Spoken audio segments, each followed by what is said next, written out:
Example 4, given the following expression here, we're going to find the non-permissible values, simplify the expression, and then evaluate when we're given values for x and y. So let's look at number 1, finding the non-permissible values. This means that the denominator cannot equal 0. So we would say 8x minus 6y cannot equal 0.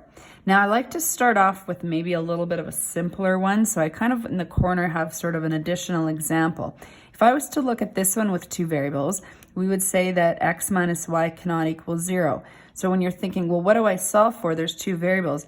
Isolate either one. So if I wanted to represent this in terms of x, I'd say x cannot equal y.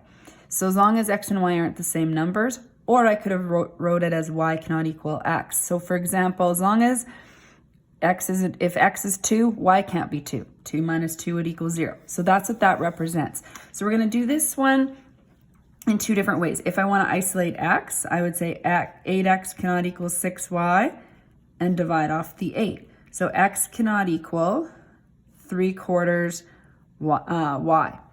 If I wanted to say that expression in terms of y, I move, same thing this over, but I'm going to isolate y, and I would say y cannot equal 4x over 3.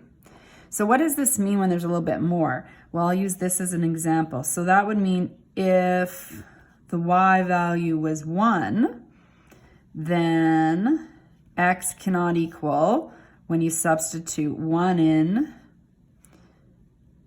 3/4. So if y was 1, then x couldn't equal 3/4. If y was 2, you'd substitute 2 in and see what x cannot equal, and so on. So this is how the restrictions would look if there are two variables given in a question.